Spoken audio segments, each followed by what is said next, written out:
Tiba-tiba orang hotel tu call saya, "Kak, kenapa kawan you tertinggal kat luar?" Kawan?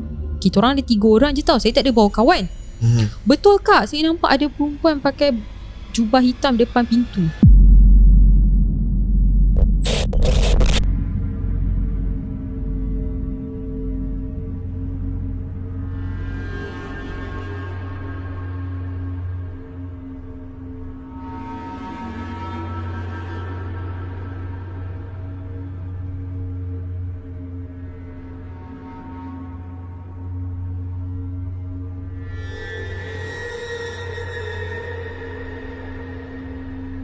Bismillahirrahmanirrahim.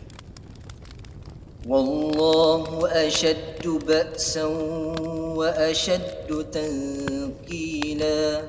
Fallahu khairun hafiza wa huwa arhamur rahimin.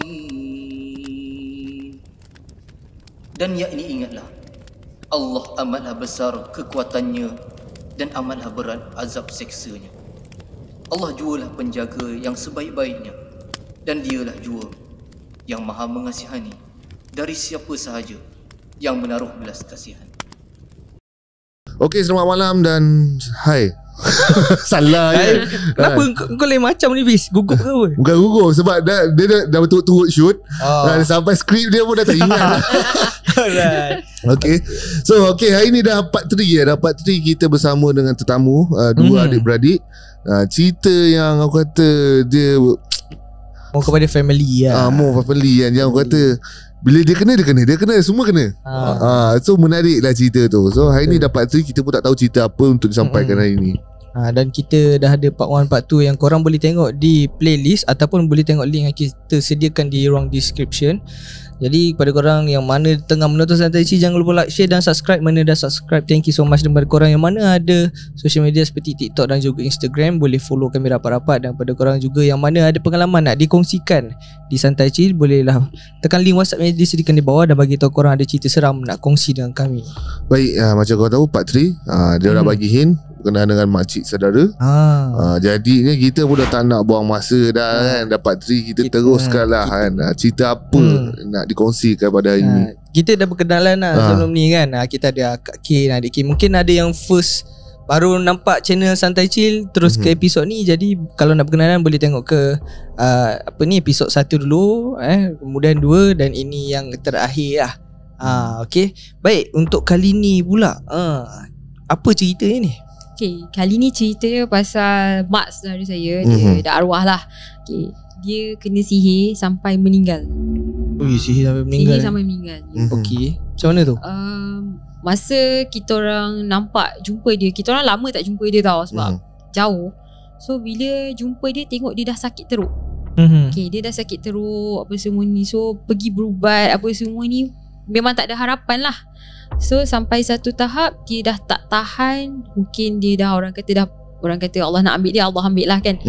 So kita orang dapat berita yang dia dah meninggal. Okay, so bila dah meninggal, kebetulan masa tu ayah saya ada balik jumpa dia. Betul-betul beberapa jam sebelum dia meninggal, bapak saya ada balik jumpa dia. So bila bapak saya balik semula ke KL, dalam 1 jam dapat berita dia dah meninggal lah. Okay, so bila dapat berita dia meninggal tu, saya tengah kerja masa ni. So saya pun cakap dengan ayah saya, tak apalah, sebabkan dia baru balik, dia penat. Saya balik tengok arwah lah apa semua ni kan. So lepas habis kerja, saya, suami saya dan juga adik bongsu saya balik ke Kelantan. Tapi masa tu dah malam lah. So maksudnya jenazah pun dah siap ke bumi apa semua ni kan. So kita pun gerak balik ke Kelantan masa tu dalam lepas isyak. So lepas isyak apa semua, dan kita orang sampai pun dalam subuh macam tu. Sampai kat rumah nenek. So bila sampai rumah nenek apa semua, bila kita masuk rumah, patutnya tak ada bau, paling pun bau kapur barus tu biasa kan. Sebabnya kalau di Kelantan, diorang akan ada sediakan satu bilik memang untuk, kalau kata ada ahli keluarga meninggal, diorang akan siap buat macam satu tempat mandi jenazah tau. Okay. Diorang memang buat macam tu. So ada tempat air mengalir apa semua, memang diorang dah sediakan. So bila masuk tu, kalau saya kata bau kapur barus tu biasalah, sebab baru selesai jenazah apa semua kan. Tapi saya, at the same time, saya ada bau bangkai yang busuk. Okay. kalau pernah bau mayat tu yang busuk, macam tu lah, dia menusuk hidung sampai kat tekak. So saya pun macam okey lah, tak apalah, masuk je lah dulu kan. Okey, saya jumpa nenek apa semua ni. Lepas tu saya kebetulan tiba-tiba ayah saya call. Dia tanya okey ke rumah apa semua. Saya cakap okey. Cuma ayah saya cakap kalau ada ternampak kucing hitam depan rumah, hati-hati depan pintu rumah. Sebab ayah saya cakap itu adalah orang kata messenger kepada sihir, orang yang menyihir tu. Apa yang kita cakap dia boleh sampaikan. Sebab sebelum orang kata masa arwah ni hidup, bapak saya yang membantu dia pergi merawat apa semua ni tau. So bapak saya yang dapat alamat-alamat dia tu semua, bapak saya yang dapat. Bapak saya yang kena hentam dengan benda tu, bapak saya. Sebab benda tu marah, bapak saya tolong arwah makcik saya ni pergi berubat. Macam tu. So saya cakap ada kucing hitam tu. So bapak saya cakap buat tak tahu je, jangan cakap apa-apa dalam rumah nenek. Dia cakap macam tu. Okey, saya pun diam je lah. So bila dah settle kat rumah apa tu, memang bila saya masuk bilik yang makcik saya dimandikan tu, bilik dia tu, bau dia memang kalau kita keluar pun baju kita dia pun melekat dengan bau tu. So memang saya pun kena mandi lah. Memang kena tukar baju. Memang busuk dia, memang tak boleh tahan tu. Memang busuk gila.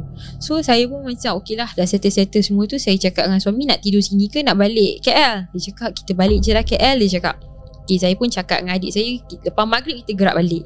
Okay, so sebelum maghrib tu, dalam lepas asar, saya, suami saya dengan adik saya nak pergi ke kubur lah, nak ziarah pusara kan. Masa nak pergi ke kubur tu, kawasan rumah nenek ni dalam ladang kelapa sawit. So kubur tu pun dekat area ladang kelapa sawit, ladang getah. Okay, ladang getah. So kubur ni dalam ladang getah. So bila kita nak masuk tu, tepi tu semak samun. Masa kita orang nak menuju ke tanah perkuburan tu, tiba-tiba melintas ular hitam depan kereta, macam tu. Lepas tu hilang, tak tahu pergi ke mana. So kita orang macam, uish, betul ke ular tu? So kita orang macam okey lah, tak apalah, malas nak fikir. Dan kita orang pun pergilah dekat kubur. Okey, dah pergi kubur, dah baca Yasin semua, okey, tak ada apa-apa lah. Dan kita orang balik rumah nenek, nak siap-siap solat maghrib apa semua. Okey, dah settle makan semua. Kita pun cakap dengan ni, kita nak gerak balik apa semua. So kita orang pun gerak balik. On the way nak balik tu, tak ada masalah lagi. Bila sampai dekat Gua Musang, saya bergaduh dengan suami saya. Isu makan je. Dia nak macam ni, saya nak macam ni. Saya cakap beli je lah ikut saya punya. Yang sibuk-sibuk nak ikut yang dia punya, kenapa? Adik saya yang bongsu kat belakang ni macam, kenapa korang gaduh? Tu saya macam marah dia balik tau. Kau diam lah. Dia jadi panas tau dalam kereta. Lepas tu suami saya ikutkan je lah apa yang saya nak. Okay, dia follow pergi. Masa tu kita orang beli KFC tau. Masa tu dah sampai dekat Pekan Gua Musang. Tapi sebelum on the way dah sampai Gua Musang tu, saya dah booking hotel sebab kita orang dah penat time tu. So kita orang cakap tak apalah, stay satu malam, tapi kita orang tidur hotel dekat Gua Musang. So okay, kita orang pun tidur kat hotel Gua Musang. Dah beli-beli makanan, kita pun sampai kat hotel tu. Hotel tu dia satu bangunan tau. Bangunan memang hotel tu saja. Okay, hotel tu sebelah dengan Sekolah Sains Gua Musang. Tapi kat belakang tu memang hutan je lah. Tak ada apa, tak ada bangunan lain, tak ada. So bila kita orang sampai, kita orang macam tengok tak ada orang kat hotel tu. Yang ada adalah anjing 2-3 ekor. Tapi dia macam menyalak bersahut-sahut macam tu. So kita orang macam okay, ingat ada orang, dia menyalak lah kan. Lepas tu saya pun call owner hotel tu. Saya cakap saya dah sampai. Tiba dia datang. Dia just bagi kunci je. Sebab saya dah bayar online masa tu. So dia bagi kunci. Dia cakap kalau besok nak check out, letak je dalam satu box ni. Okay, so memang saya tak jumpa dia lah langsung. Okay. So bila kita orang dah keluar pada kereta, nak pergi ke bilik tu, naik naik tangga tau. Naik tangga macam ni, dekat studio ni, naik tangga. Dah sampai depan pintu, buka pintu, dia macam asrama tau. Ada ruang tamu, ada TV, ada sofa. Lepas tu bilik macam tu. Okay. Bilik kita orang paling hujung. Sebelah bilik tu ada tangga lagi, naik atas ada bilik lagi. Tapi gelap, tak ada lampu, semua tak ada. So kita orang pun macam okey lah, mandi apa semua. Memang masa tu guest kita orang 3 orang ni je. Okay, so kita orang mandi apa semua, dan kita orang makan. Kita orang makan dekat ruang tamu tu lah. So masa sambil makan apa semua, saya pun tengok kat bawah, tengok kereta okey ke tak. So nampak lah anjing yang 2-3 ekor ada tu. Ada balcony lah. Dia bukan balcony juga, dia just tingkap macam ni. Just tingkap. Tingkap, so kita boleh nampak lah kat luar tu. Lepas tu saya, bila kita orang nak pergi ke bilik, memang akan melintas pintu masuk macam ni tau. Okay, pintu masuk macam ni. So kita akan lalu depan pintu tu. So kita orang pun macam okay lah, dah makan. Saya pun cakap saya nak masuk bilik kat suami saya. Suami saya cakap dia pun nak masuk bilik. Tinggal adik saya seorang kat ruang tamu tu tengah makan. Okay, dia pun makan. Dah masuk bilik, adik saya pun masuk bilik. Tiba-tiba orang hotel tu call saya. Kak, kenapa kawan you tertinggal kat luar? Kawan? Kita orang ada 3 orang je tau. Saya tak ada bawa kawan. Betul kak, saya nampak ada perempuan pakai jubah hitam depan pintu. Ada CCTV kan? Dia nampak daripada CCTV tau. So kita orang macam, kawan siapa? Ada orang nak masuk ke? So kita orang macam, bukan kawan saya.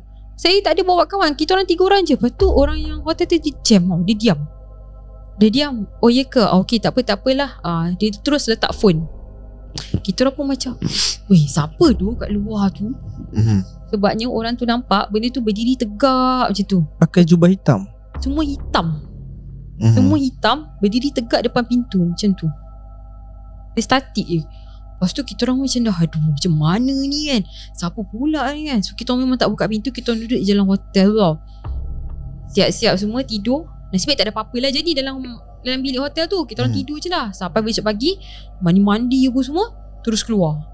So keluar ni kita terus sampai KL dalam tengah hari tau time tu. Dah sampai KL, saya tak cerita lagi dengan ayah. Dia dah, sebab dia kerja, so dia dah balik. Tapi balik tu saya penat. Saya mengantuk yang memang tak boleh bangun tau. So saya tidur je. So bila dekat maghrib tu bapak saya balik, baru saya bangun. Bila saya bangun, saya cerita dekat dia. Kita orang nampak, ceritalah apa yang jadi. Orang hotel tu call, nampak ada orang hitam semua kat luar bilik. Ayah saya diam je, dia tak cakap apa-apa. Tapi saya perasan mak saya, muka dia dah bengis. Muka dia bengis, mata dia merah tau. Tu bapak saya macam, okay, dia diam je, dia dengar je apa saya cerita. So dia naik atas. Bila dia naik atas, dia semayang maghrib semua. Tiba-tiba dia punya kepala berpusing, berputar macam tu. Benda tu serang dia. Dia cakap, ya, aku yang ganggu anak-anak engkau. Aku yang datang sebab kau pergi tolong adik engkau tu berubat. Dia cakap macam tu. Benda tu nak attack. Yang cakap ya aku yang tolong tu siapa? Benda yang sihir makcik saya ni. Padahal makcik saya ni dah meninggal lah pun. Dia cakap kat ayah ke apa? Ya. Dia maksudnya dia cakap dia datang depan-depan. Dia macam orang kata dia datang tu dalam dalam ya, macam tu. Okay. So bapak saya ni berpusing. Dia cakap ini macam berputar 360. Dia cakap macam tu tau. Lepas tu bila dah jadi macam tu, bapak saya pun macam tak nak lah anak bini semua kena ganggu apa semua ni kan. So dia pun macam, okay, aku bukan lawan kau, biar kau settle sendiri dengan orang yang lagi ni lah. So bapak saya call balik ustaz yang berubat tu, tolong ni lah settlekan benda ni semua. Bila dah settle semua tu, ni satu badan kita ni naik gatal-gatal. Dia jadi bisa. So kita orang jadi macam beruk pun ada lah, garu-garu macam tu.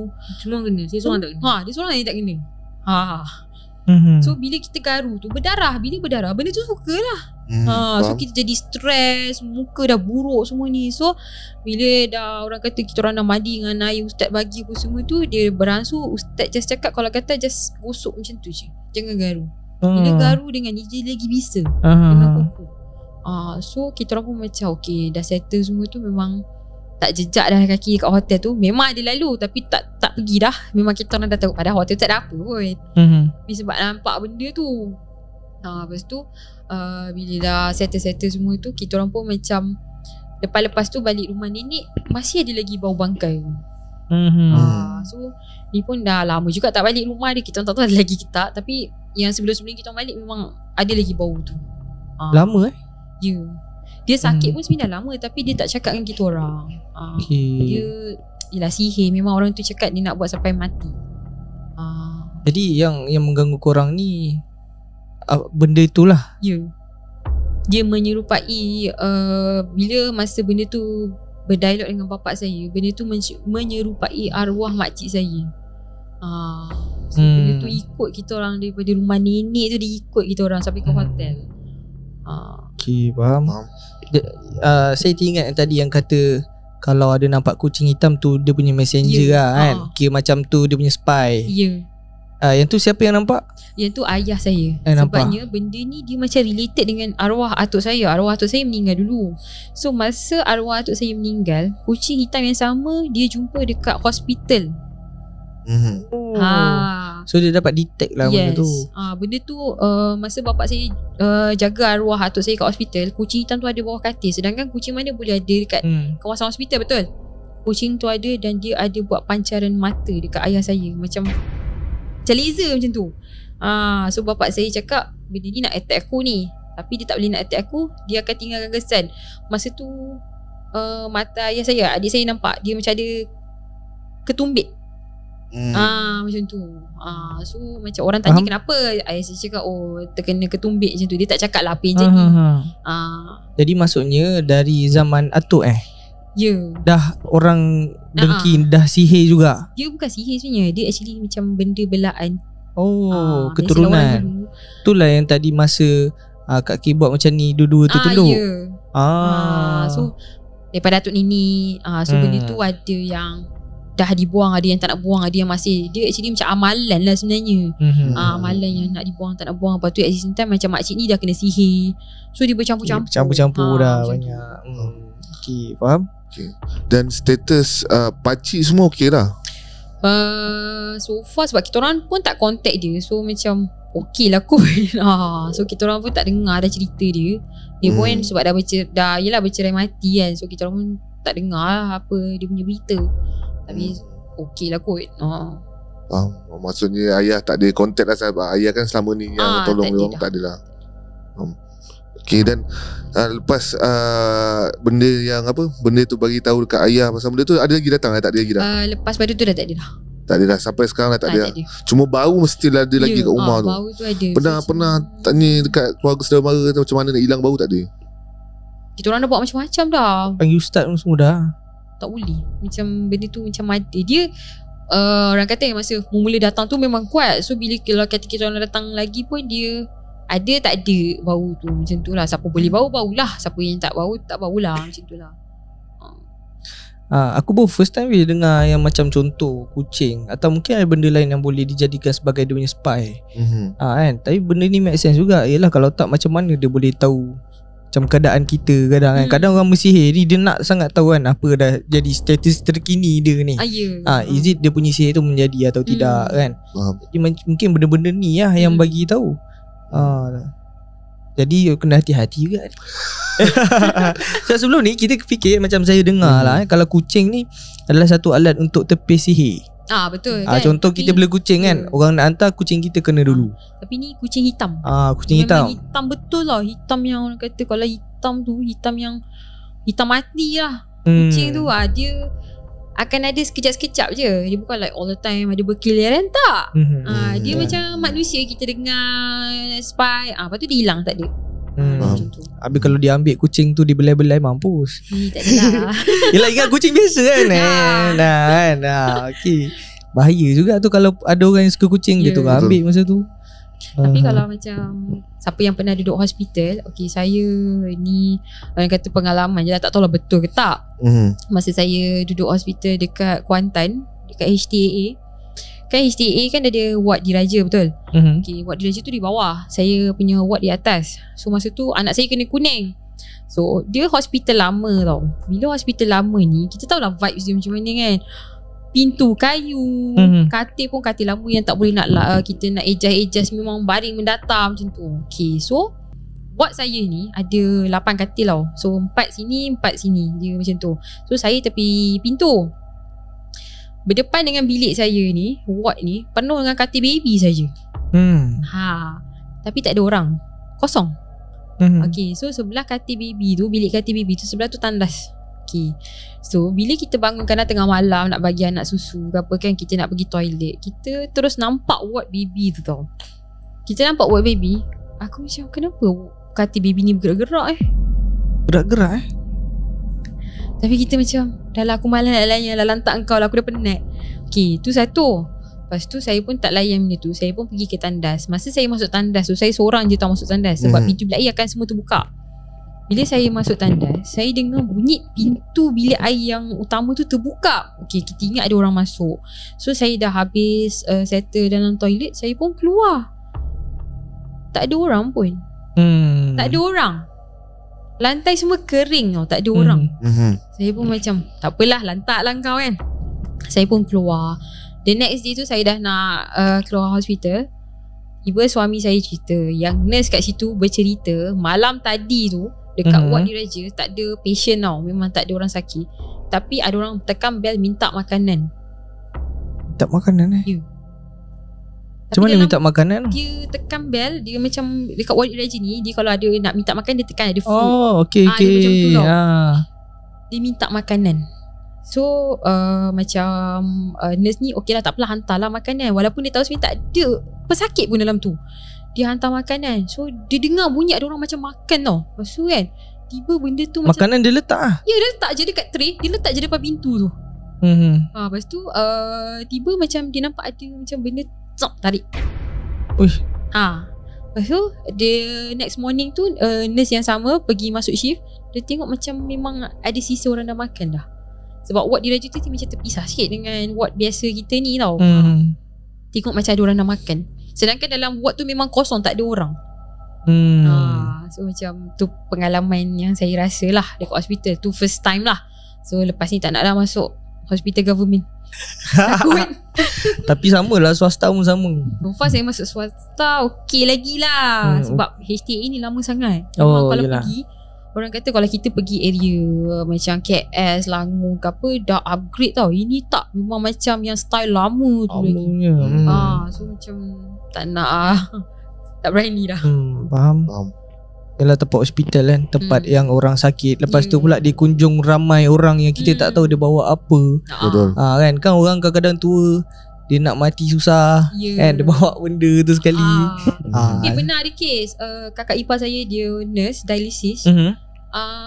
Masa dia datang shift tu, okay, dia orang India tau, aunty. Dia dialysis kan, dia masuk jarum semua tu kan. Okay.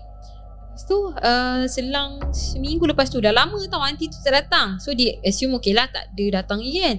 Tiba-tiba dia selepas minggu tu aunty dia tu datang tau. Lepas tu kawan dia tanya, kau masukkan Branula tu kat siapa? Kan dia tengok tak ada orang tau. So dia cakap lah, aku nampak aunty India tu. Aunty India tu dah seminggu dah meninggal. Yang tu swasta. Yang tu swasta. Seminggu dia demam juga. Kalau dia demam, demam tu memang betul lah. Dia nampak benda tu. Lepas tu sebabnya masa dia nak masukkan tu, aunty dia senyum. Benda. So dia ingat betul lah. Dia tak tahu yang aunty tu sini dah mati. Faham kalau aku. Betul.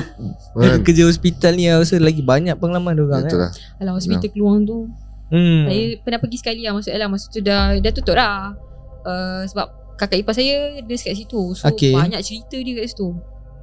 Dia kena, orang kata kos takat kan, dia ward baby dengan ward ibu kan, dia selari. Itu actually macam dia punya jalan tau. Dia ada satu laluan dia. So kalau siapa nampak lah. Kalau orang yang lemah semangat tu, hijab tu buka ni, rasa macam-macam dia nampak kat sana. Macam aku sendiri personally aku pernah jaga adik aku sakit kat hospital malam. Memang seram lah. Walaupun kat kita kan benda tu tak ada apa pun, tapi dengan suasana tu kita ada satu rasa vibe yang tak best tau. Aku pernah yang betul, satu hospital ni dia lama, dinding lift dia kayu.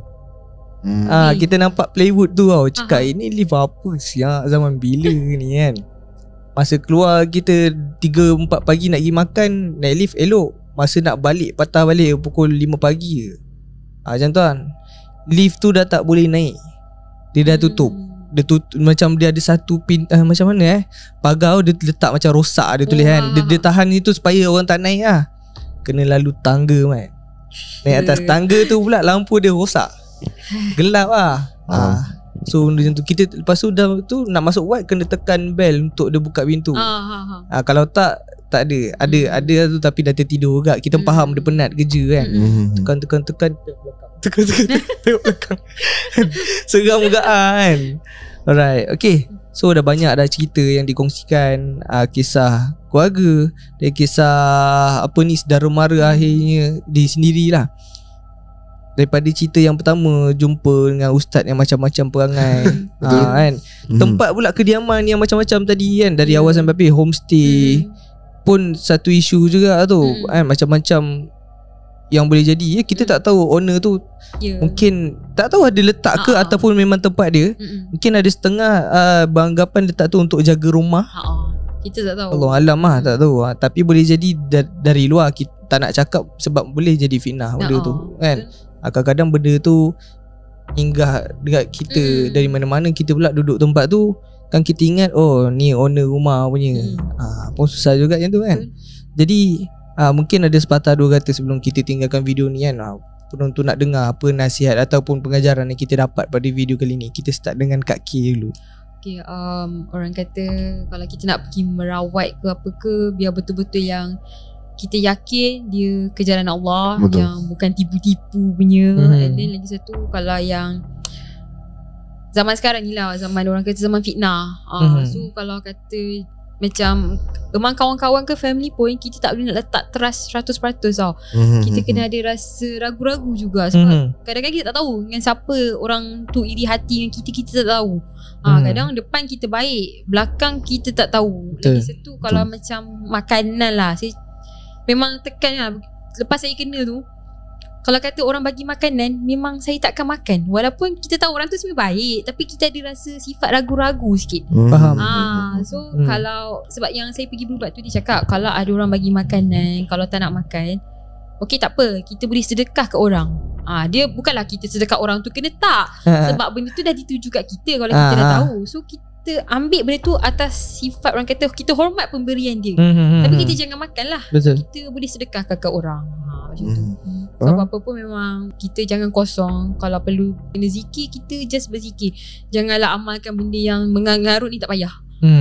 Tolonglah. Jangan menyakitkan diri, tak payahlah. Betul. Alright, okay, mungkin ada nak kongsi? Kita selalu pesan kat orang, hati-hati dengan orang kan. Saya nak pesan untuk orang yang selalu suka buat orang. Orang yang hantar sihir ni. Zaman dah moden. Kenapa kau nak buat benda ni lagi? Kan? Kita hidup tak lama kan. Kau nyakitkan orang, kau faham tak? Macam tu lah. Macam kau menyusahkan orang apa semua kan. Jadi kita yang orang kata apa, yang tak adalah kita kata orang yang baik-baik, tak lah. Tapi orang yang memang yang ni kan, yang tak buat orang ni, kita memang berhati-hati. Kita memang dah berhati-hati dengan orang kan. Kita tak tahu bila orang nak buat kereta. So orang yang duk buat orang ni, stop. Betul. Don't do it. Jangan. Betul. Kau menyekutukan orang, kau dah satu hal lah. Kau sakitkan orang, kalau orang tu mati, dah satu hal kau dengan orang tu pula kan. Betul. Stop. Benda ni kena stop. Sihir-sihir ni kena stop. Lagi kita Islam kan, dan nak orang Islam kan. Jangan buat. Yalah. Apa yang dinasihatkan betul lah apa kan. Sebab bukan mudah sebenarnya nak keluar daripada masalah sihir ni. Nak bila satu family dia mengalami masalah sihir ni, bila masalah family ni, benda yang orang kata bila disihir ni, benda yang paling aku tak suka adalah family. Maksud aku, orang yang kita sayang ni, dia akan menyebabkan kita punya emosi terganggu, badan semua ada. So menyebabkan benda ni akan berlaku macam-macam lah dalam family kita, bergaduh semua kan. So benda yang antara sihir yang aku tak suka adalah melibatkan family lah. Sebab kita tahu benda ni boleh bercerai-berai pun, boleh jadi kan. Mati tu pastilah kan. Kita tak tahu lah benda tu macam mana. So yelah, sekarang ni bila dia akhir zaman ni, orang kata betul, sihir ni berleluasa kan. Penyakit iri hati ni macam biasa. Makin kau berjaya, penyakit iri hati sentiasa ada di kalangan orang keliling kita, walaupun kita tak sedar. Jadi kita ni hanya kata ikhtiar dan tawakal lah kan. Setiap apa yang kita lalui kan. Jangan takut lah macam ni. So, walaupun adik tahu akak apa masalah akak ni, tapi dia still lagi terus bersama dengan akak dia untuk selesaikan masalah ni. Itulah benda yang paling penting kan. Fighter yang tu kan.